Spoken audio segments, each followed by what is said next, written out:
माल फरमाए। हज़रात मोहतरम, अल्लाह ताला ने हमारे ऊपर मुख्तलिफ़ किस्म की इबादतों को फ़र्ज़ किया है। कुछ इबादतें वो हैं कि जिनका ताल्लुक़ माल के साथ होता है और इनको माली इबादत कहा जाता है। कुछ इबादतें वो होती हैं कि इनका ताल्लुक़ जिस्म के साथ होता है, इसलिए उनको जिस्मानी या बदनी इबादत कहते हैं। मिसाल के तौर पर नमाज हम अदा करते हैं तो नमाज अदा करते हुए हमारा माल खर्च नहीं होता, हमारी दौलत खर्च नहीं होती, सिर्फ हमारा वजूद हरकत करता है। तो इसलिए नमाज को माली इबादत कहा जाता है। ज़कात को ले ले, ज़कात अदा करते हुए हमारी दौलत खर्च होती है, माल खर्च होता है, मगर हमारा बदन वो इस्तेमाल नहीं होता। इसलिए ज़कात को हम माली इबादत कहते हैं। नमाज बदनी इबादत है और ज़कात माली इबादत है। मगर हज अल्लाह ताला ने एक ऐसी खूबसूरत और एक ऐसी हसीन इबादत हमें अता फरमाई है कि जिसके अंदर हमारा माल भी खर्च होता है और हमारा बदन भी मुशक्क़त उठाता है। इसलिए हज को माली इबादत और बदनी इबादत का मजमुआ कहा जाता है। हज अरकाने इस्लाम में से एक अहम तरीन रुकन है। नबी करीम सल्लल्लाहु अलैहि वसल्लम से सवाल हुआ कि हुजूर इरशाद फरमाएं, अखबिरनी अनिल इस्लाम, हुजूर मुझे इस्लाम के बारे में बताएं, इस्लाम की मुझे खबर अता फरमाएं, इस्लाम क्या है?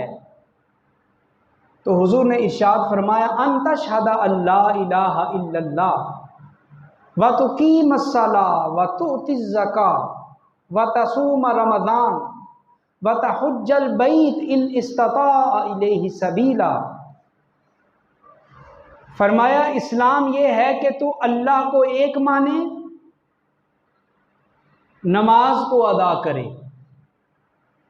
ज़कात को अदा करे और रमज़ान के रोज़े रखे,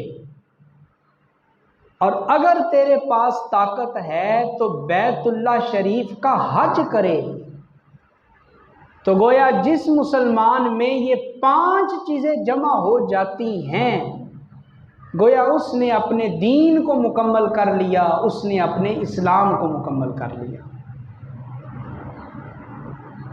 हज़रात मोहतरम,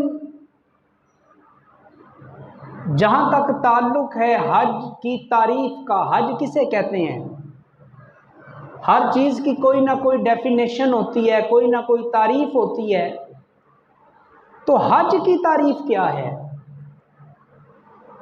तो याद रखें, मखसूस दिनों के अंदर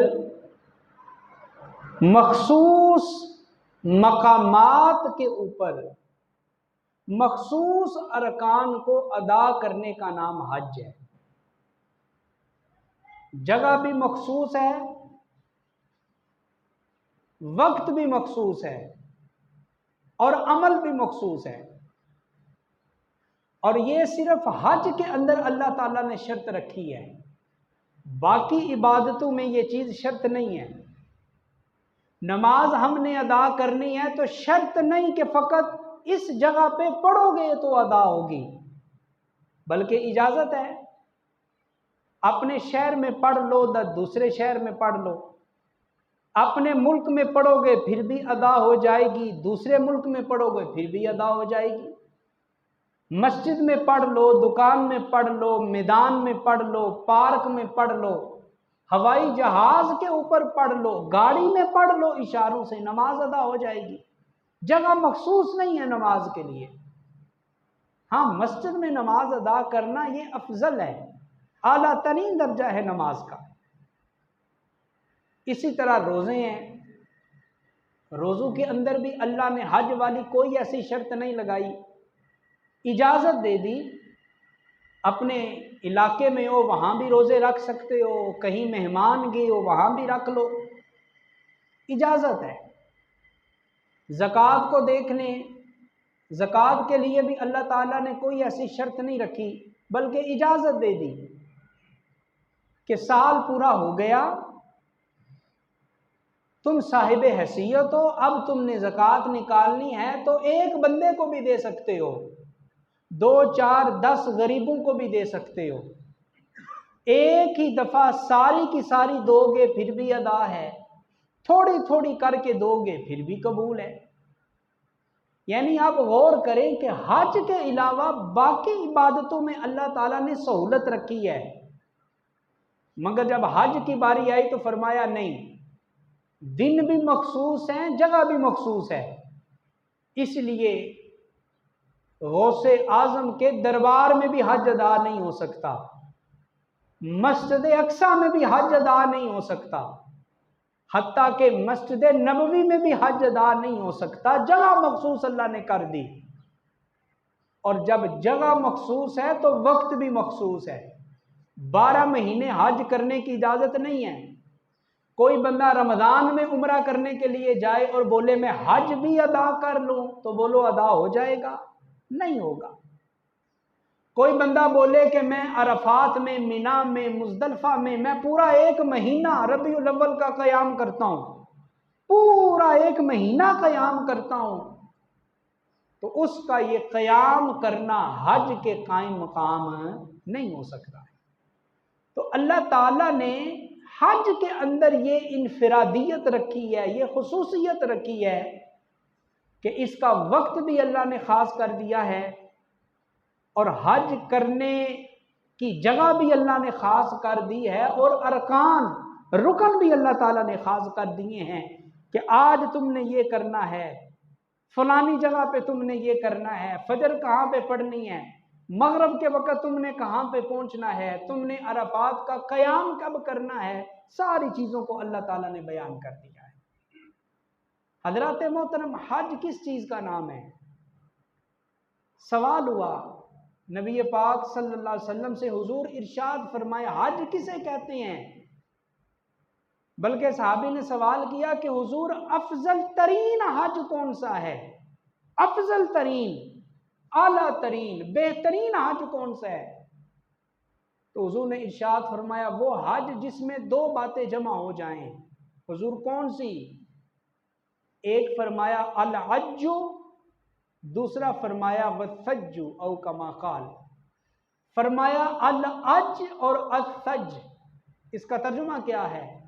अल अज कहते हैं रोना, गिड़गिड़ाना, आहोजारी करना। कुछ लोग इतने सख्त दिल होते हैं, हज करने के लिए जाएं वहां भी उनको रोना नहीं आता है। बैतुल्लाह का तवाफ करते हुए भी उनकी आंखों से आंसू नहीं गिरते हैं।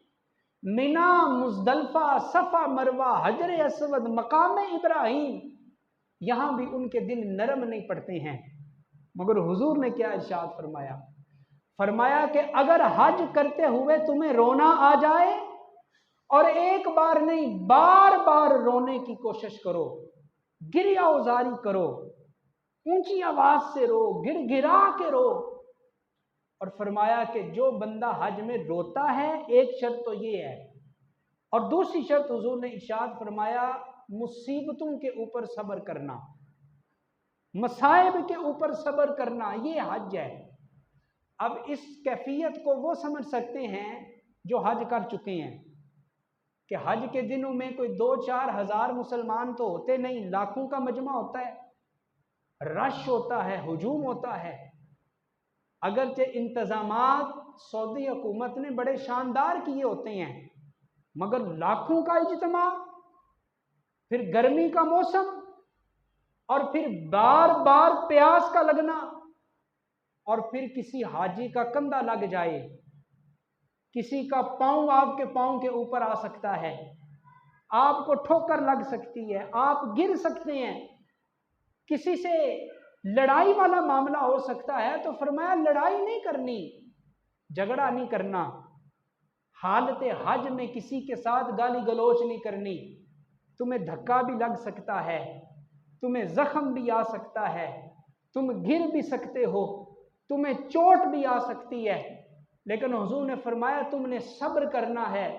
हुजूर इनाम क्या मिलेगा?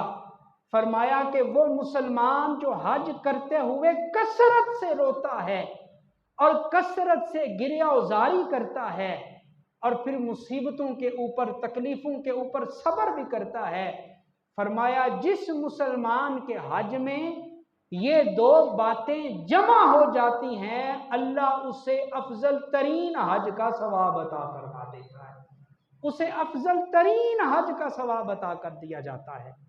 इसलिए कि ये बड़े बड़े इम्तिहान का काम है, बड़ी हिम्मत का काम है। सब्र करना, तकलीफ को बर्दाश्त करना, मुसीबतों को बर्दाश्त करना, गर्मी को बर्दाश्त करना, प्यास को बर्दाश्त करना। इसलिए हुजूर ने इरशाद फरमाया इन दो चीज़ों का तुमने ख़ास ख्याल रखना है। और हजरात मोहतरम, हज, आप थोड़ा पीछे चले जाएं, गौर करें, हज का जो फ़लसफ़ा है और जो हज की रूह है और जो हज के मकासद हैं, हज हमें क्या क्या चीज़ सिखाता है। हज हमें पहला सबक ये देता है कि तुमने अल्लाह की रिज़ा के लिए हज करना है।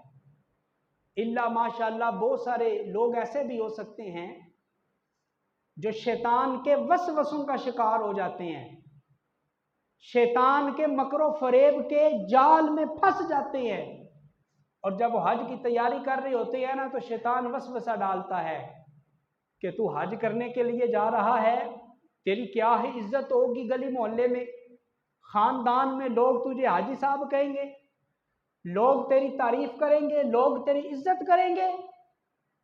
और बाज़ लोग ऐसे भी होते हैं कि जो इसलिए हज करने के लिए जाते हैं कि मेरी बरादरी वाली क्या कहेंगे, मेरी बरादरी क्या कहेगी कि सारे काम कर लिए, पैसा भी है, हज नहीं किया, चलो जरा इनका मुंह बंद करने के लिए मैं हज करने के लिए चला जाता हूं। तो हजरात, ये दुनिया वाले खुश नहीं होते, उल्टे लटक जाएं, सोने के बन के आ जाएं, फिर भी आपके अंदर ऐब निकालेंगे, नक्स निकालेंगे। दुनियादारों को खुश ना करें, खुश करना है तो अपने रब को खुश करें। अल्लाह का हुक्म है कुरान के अंदर, अल्लाह रब्बुल इज्जत ने इरशाद फरमाया वमा उमिरू इल्ला लियाबुदुल्लाह मुखलिसीन लहुद्दीन, फरमाया तुम्हारे रब ने तुम्हें इसी चीज का हुक्म दिया है कि खालिसतन तुमने इबादत करनी है, तो सिर्फ और सिर्फ रब्बे दुल जलाल के लिए तुमने इबादत करनी है। नमाज भी रब के लिए, ज़कात भी रब के लिए, रोज़ा भी रब के लिए, तिलावत भी रब के लिए, उमरा भी रब के लिए, और हज भी रब की रिजा के लिए करना है। तो पहला सबक, पहला दर्स जो हमें याद रखना चाहिए, वो दर्स क्या है, वो पैगाम क्या है? हज किसको राजी करने के लिए करना है? बोले अल्लाह को राजी करने के लिए, अल्लाह की रिजा को पाने के लिए, अल्लाह की खुशनुदी को पाने के लिए। और हज से हजरात मोहतरम जो हमें दूसरा पैगाम मिलता है, वो पैगाम है आजिज़ी का, इनकिसारी का, आजिज़ी इनकिसारी। और वो आजिज़ी और इनकिसारी हमें हज में कैसे नजर आती है?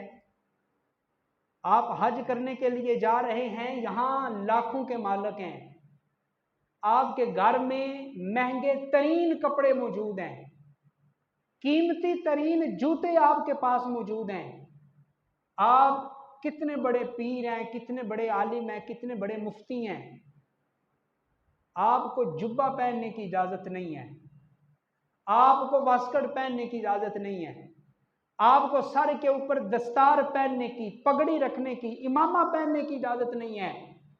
आप जितने मर्जी तगड़े हैं, जितना माल है आपके पास, जितनी दौलत है आपके पास, आपने अर्जी करनी है। और जब अय्याम हज शुरू होने वाले हों तो हुक्म क्या है कि अब हज की तैयारी कर लो, हज का एहराम बांध लो। कीमती लिबास तुमने घर में छोड़ दिया है, कीमती जूते तुमने घर में छोड़ दिए हैं, कीमती दस्तारे और कीमती जुब्बे कुब्बे तुमने घर में छोड़ दिए हैं।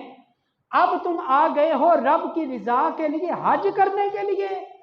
अब तुमने एहराम बांध लेना है और तुमने अपने सर को नंगा छोड़ देना है, सर को ढांपना भी नहीं है, तुमने खुशबू भी नहीं लगानी है, तुमने शिकार भी नहीं करना है, तुमने बंद जूता भी नहीं पहनना है। अब तुम अमीर हो या गरीब हो, तुम बादशाह हो या फकीर हो, तुम सल्तनत के मालिक हो या एक आम से मुसलमान हो, जब तुम रब की बारगाह में हाजिर हो रहे हो तो फिर दो चादरें, दो एहराम की चादरें तुमने पहन लेनी है। तुमने कपड़े अपने उतार देने हैं, तुमने अपनी टोपी उतार देनी है, तुमने अपना जुब्बा कुब्बा उतार देना है।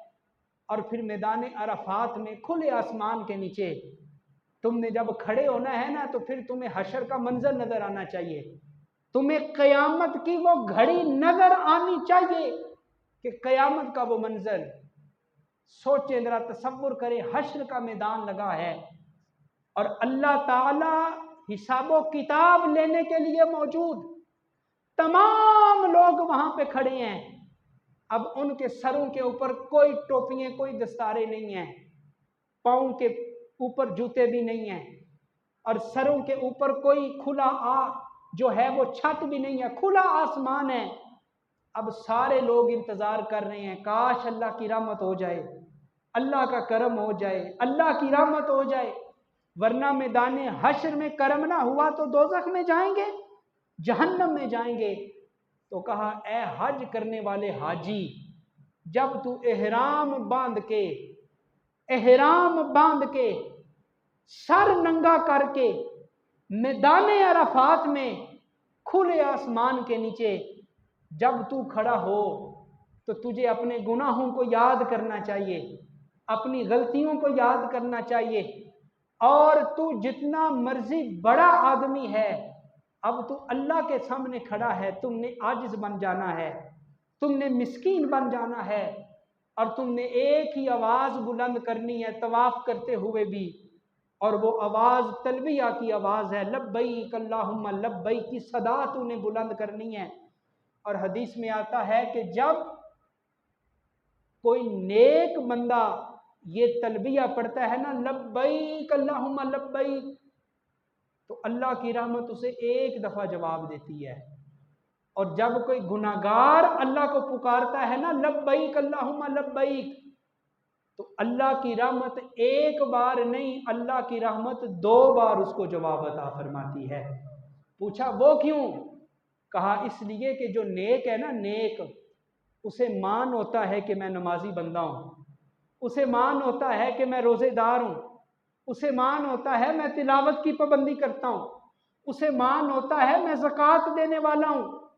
तो जो तो नेक बंदा है उसे मान है अपनी इबादतों के ऊपर, तो अल्लाह उसे एक दफ़ा जवाब देता है।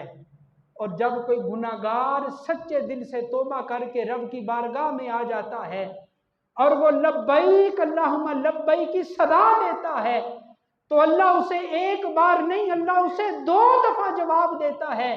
इसलिए कि इस बंदे को अपनी नेकियों के ऊपर भरोसा नहीं, इस बंदे को भरोसा होता है तो रब की रहमत के ऊपर भरोसा होता है, रब के फजल के ऊपर भरोसा होता है, रब के करम के ऊपर भरोसा होता है।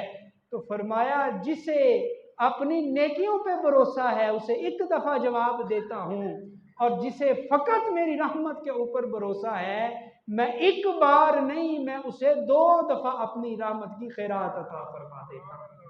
तो हज़रात मोहतरम, हज ये मुसलमानों को बड़े पैगाम देता है, बड़े सबक देता है हज हमें।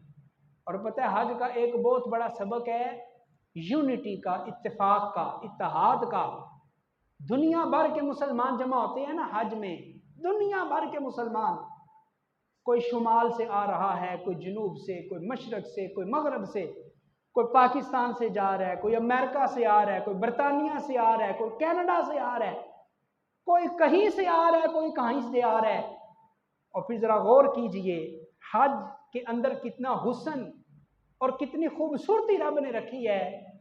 हज के अंदर जब दुनिया जहां के मुसलमान जमा होते हैं ना, किसी का रंग काला है, किसी का रंग सफ़ेद है, किसी का रंग सांवला है, कोई पंजाबी बोलता है, कोई उर्दू बोलता है, कोई पश्तो बोलता है, कोई अरबी बोलने वाला है, कोई अंग्रेजी बोलने वाला है, कोई संस्कृत बोलने वाला है, किसी की कोई जुबान है, किसी की कोई जुबान है।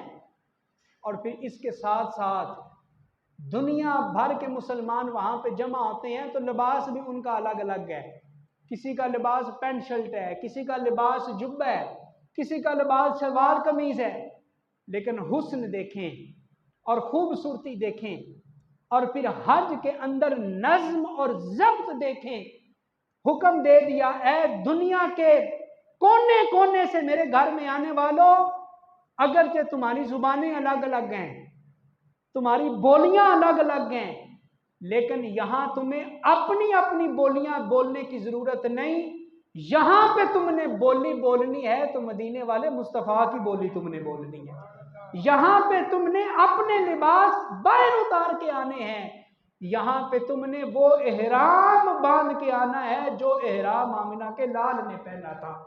और तुम्हारी जुबानें अलग, तुम्हारे रंग अलग, तुम्हारी बोलियां अलग, तुम्हारा लिबास अलग, मगर उस हरम के अंदर दुनिया भर के मुसलमान की जुबान से एक ही सदा निकलती है और वो एक ही आवाज होती है। और वो आवाज क्या है? लब्बैक अल्लाहुम्मा लब्बैक, लब्बैक अल्लाहुम्मा लब्बैक। एक ही आवाज, एक ही सदा।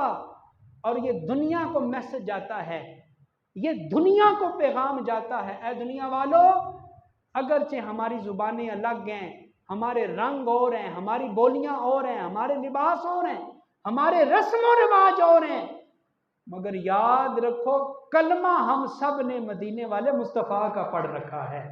हमारा रब भी एक है, हमारा पैगंबर भी एक है, हमारी किताब भी एक है, और जिस बैतुल्लाह का हम तवाफ करने के लिए आए हैं वो बैतुल्लाह भी एक ही बैतुल्लाह है।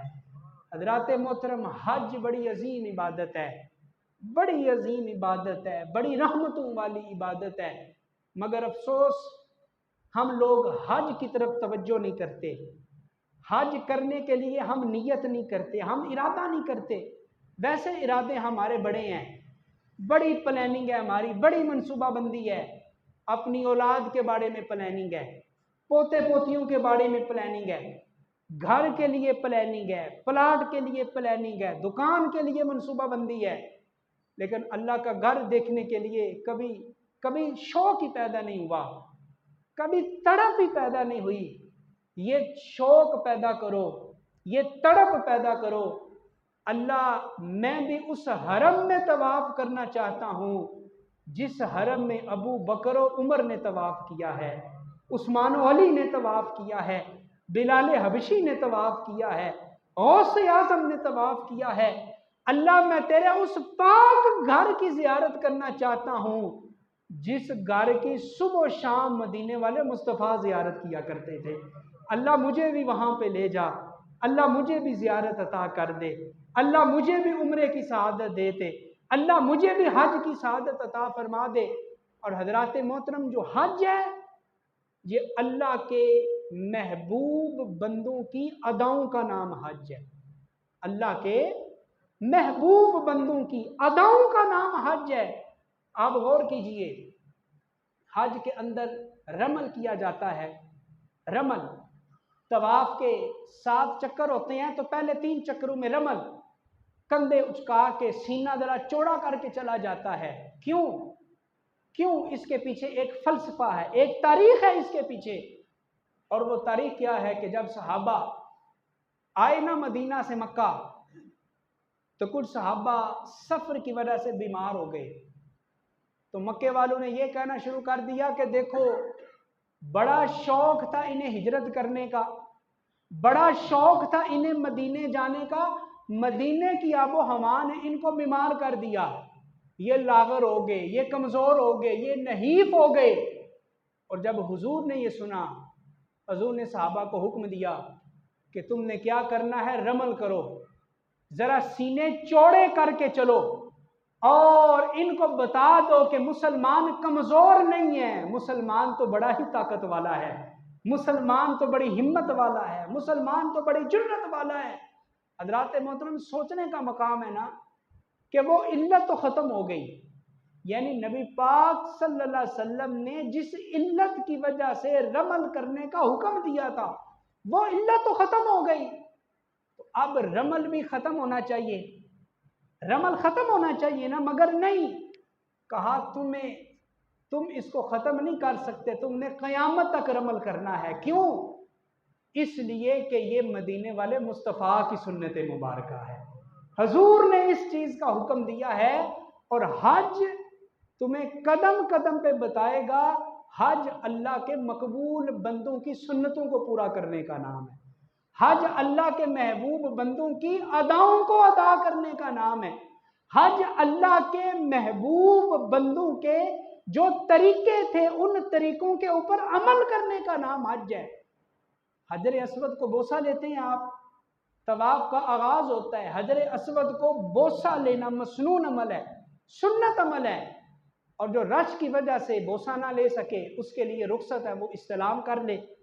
और याद रखें, वो लोग जो हजर अस्वद का बोसा लेने के लिए जोर जबरदस्ती करते हैं और धक्कम पेल करते हैं और दूसरे मुसलमानों को अल्लाह के घर में कंधों से पकड़ पकड़ के दाएं बाएं करते हैं और किसी को तकलीफ देकर हजर अस्वद का बोसा लेने की कोशिश करते हैं, उलमा ने लिखा कि उनको ये अमल नहीं करना चाहिए, इसलिए कि हजर अस्वद का बोसा लेना मसनून अमल है, सुन्नत अमल है। और किसी मुसलमान को अजियत देना, तकलीफ देना, ये हराम अमल है। तो सुन्नत पूरी करते हुए किसी मुसलमान का दिल तो नहीं ना दुखाना चाहिए, किसी मुसलमान को अजियत तो नहीं ना देनी चाहिए, तकलीफ तो नहीं ना देनी चाहिए। इसलिए हुक्म दे दिया, अगर तुम बोसा नहीं ले सकते तो इस्तेलाम कर लो। इस्तेलाम और हजर अस्वद ये जन्नती पत्थर है। जब हजरत इब्राहीम और हजरत इस्माइल बैतुल्लाह की तामीर कर रहे थे, जिब्रील ये पत्थर जन्नत से लेकर आए थे और अल्लाह के हुक्म से हजरत जिब्रील ने इस पत्थर को बैतुल्लाह की दीवार के अंदर नस्ब कर दिया था। और हुजूर ने इरशाद फरमाया कि जो हजर अस्वद का बोसा लेता है और जिसके लब इसके साथ लग जाते हैं या जो इस्तेलाम भी कर लेता है, कहा हजर अस्वद बोसा लेने वाले मुसलमान के सारे गुनाहों को ये पत्थर चूस लिया करता है। सुभान अल्लाह ते कह दो। और नबी पाक की हदीस बयान हो रही है, जरा गौर से बैठें, जरा तवज्जो से बैठें। हुजूर ने फरमाया कि जो हजर अस्वद का बोसा लेता है, हजर अस्वद उसके गुनाह चूस लेता है। और हजरत फारूक आजम रज़ी अल्लाह ताला अन्हु, आप हजर अस्वद का बोसा लेने के लिए आगे बढ़े ना, बोसा लेने लगे तो आपकी एक अपनी तबीयत थी, जलाली तबीयत थी। हजरत उमर ने हजर अस्वद को मुखातब किया और कहा कि ए हजर, तुम महज एक पत्थर है, तुम महज एक पत्थर है। उमर कभी तेरे करीब ना आता, उमर कभी तुझे हाथ ना लगाता, उमर कभी तुझे बोसा ना देता। उमर तुम्हें इसलिए बोसा दे रहा है कि उमर ने अपने मुस्तफा को तुझे बोसा देते हुए देखा है। नारे तकबीर, नारे रिसालत, नारे हैदरी, अज़मत व शान मुस्तफा।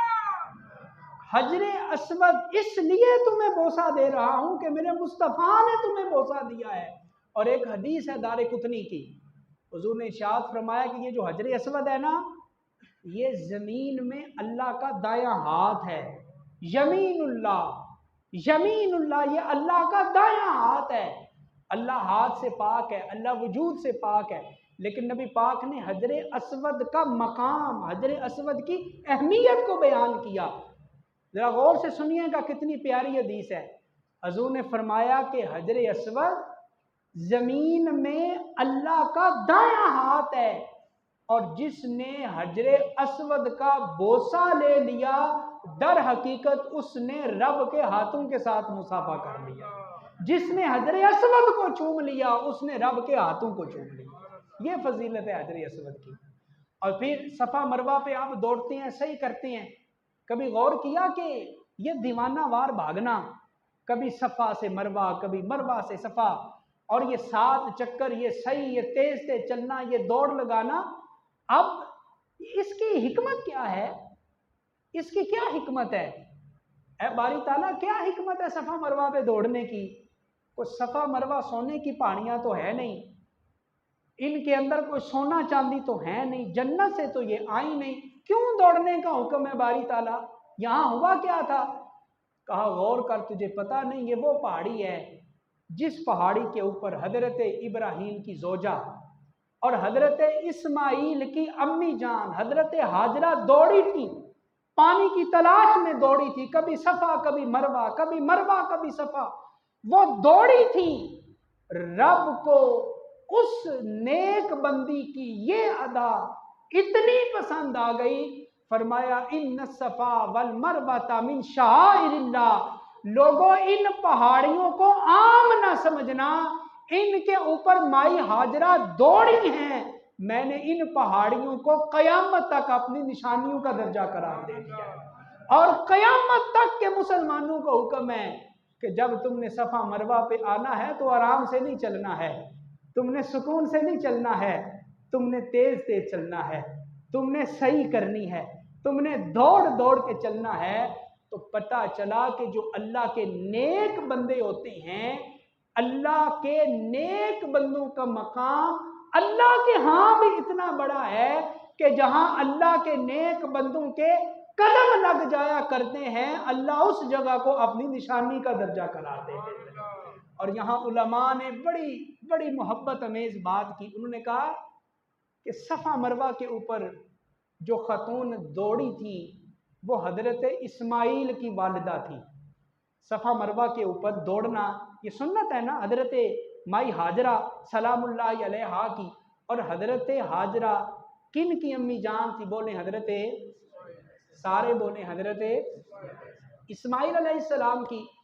लोगों गौर करो, हजरत इस्माइल की अम्मी जान के कदम जिस जगह पे लगे हों उस जगह को तो रब अपनी निशानी करार दे दे, तो क्या मकामो मर्तबा होगा उस जगह का जहां पे मदीने वाले मुस्तफ़ा की अम्मी जान आराम फरमा रही है, जहां पे हुजूर की वालिदा आराम कर रही हैं, उस जगह के ऊपर अल्लाह की रहमतें कितनी बरस रही हैं, अल्लाह का करम कितना बरस रहा है।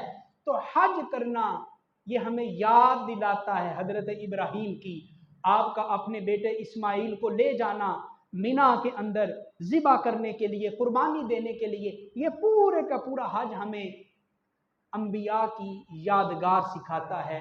हज करने का अजर, हज करने का सवाब बड़ा है। हजूर ने इरशाद फरमाया ताबियु बैनल हज वल उमरा, ए मेरी उम्मत के मुसलमानों, बार बार हज करो, बार बार उमरा करो, ताबियु मुसलसल करो, एक उमरा करके आ गए हो फिर कोशिश करो, फिर कोशिश करो, एक हज कर लिया फिर हज करने की कोशिश करो। हजूर हज करने का अजर क्या है? फरमाया तुम अजर पूछते हो, जो बंदा हज करता है जिस तरह भट्टी लोहे के जंग को दूर कर देती है ना, इसी तरह जब कोई मुसलमान हज करता है, हज उस बंदे के सारे गुनाहों को दूर कर दिया करता है।